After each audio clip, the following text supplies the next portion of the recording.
America. I'm Hugh Hewitt. Senator Tom Cotton of Arkansas is the chair of the House Republican Conference, making him the third-ranking Republican in the Senate, as well as chairman of the Senate Intelligence Committee.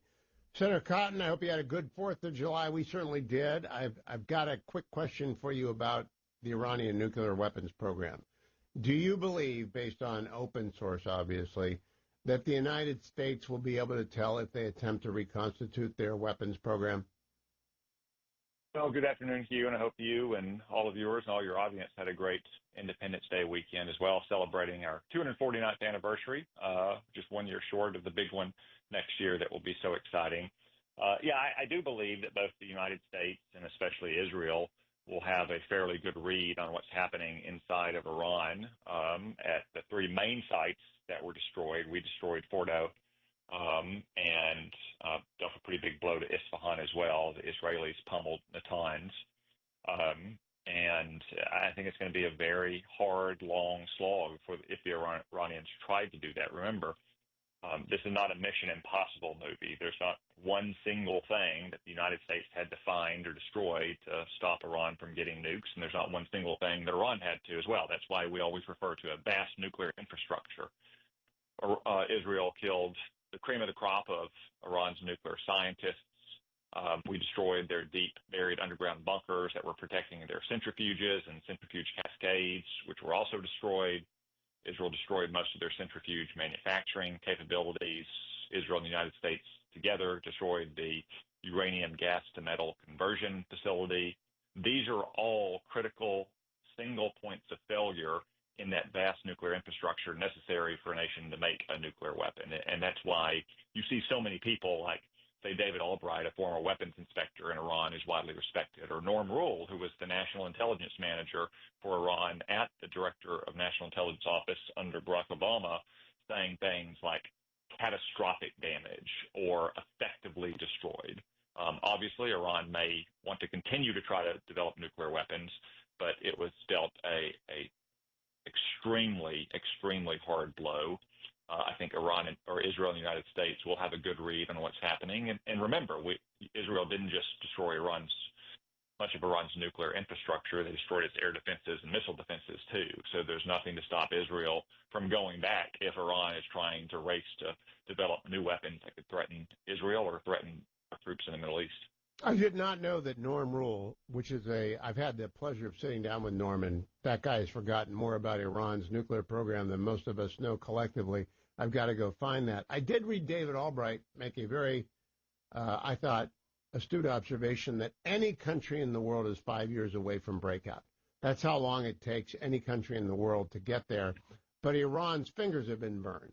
And I'm just curious, do you think having done it once, it's easier for America to do it again? Because I sure believe that.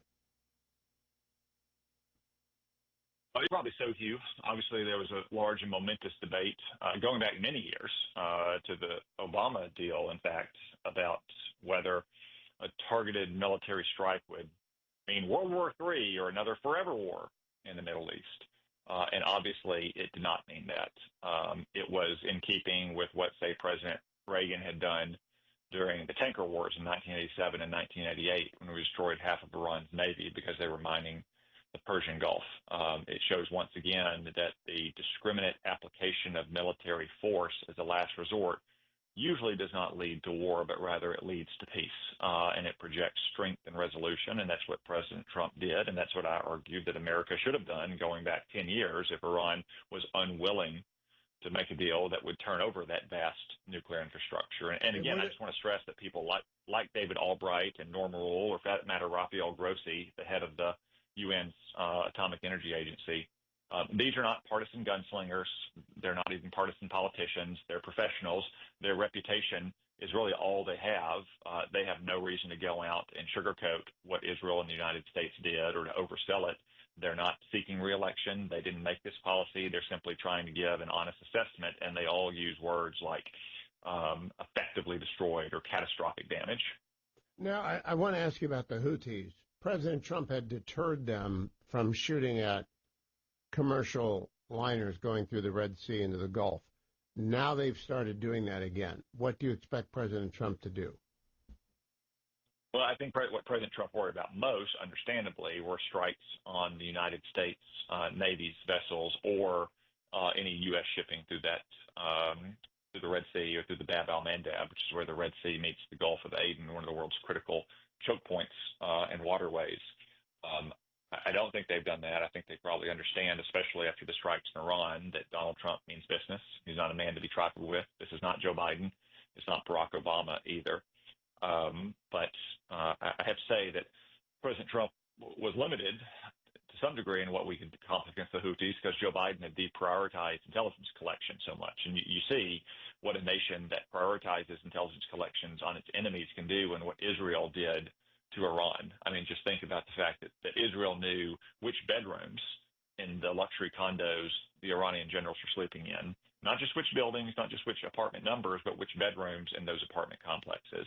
That's not the case with the Houthis, where Joe Biden for 4 years deprioritized intelligence collection, making it harder for our military to actually identify the targets that we could strike in Yemen that would force the Houthis to sue for peace. Now, that's gradually going to change over time because President Trump is serious about the threat they pose, but it will take some time, unfortunately.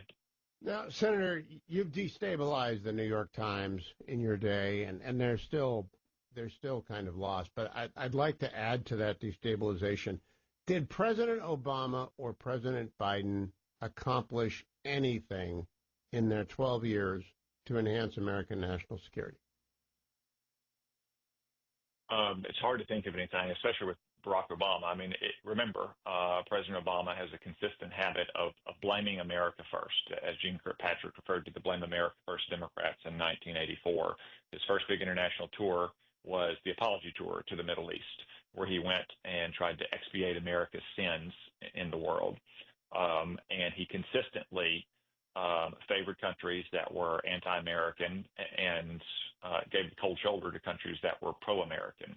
Think about the Arab Spring, for instance, back in 2011 and 2012. He seems to have been a bumbling, stumbling amateur, and that's what I think some people at the time, like probably John McCain, called him. I think there's an underlying logic to his foreign policy. If you were pro-American, like, say, Hosni Mubarak, or by that point, Muammar Gaddafi, you got overthrown. If you were anti-American, like Bashar al-Assad or the Ayatollahs in Iran, you got coddled and appeased and conciliated and propped up.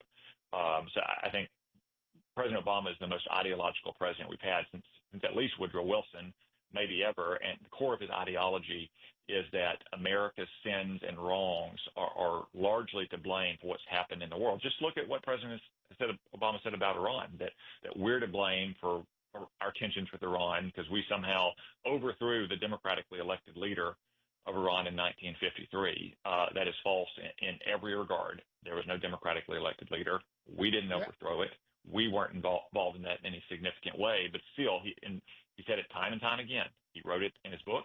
He said it in his speech during the apology tour. He wrote it in another book since then. He deeply believes that America is to blame for most of the tensions we have with the world. In a future conversation, I'm going to ask you to rank him on the president's, Senator Cotton, since you know that pretty well. I think he's going to come in pretty close to last on the list. What a disastrous 12 years between those two guys. Senator Tom Cotton, follow him on X at Send Tom Cotton. Thank you, Senator. Follow me to the next segment of today's Hugh Hewitt Show.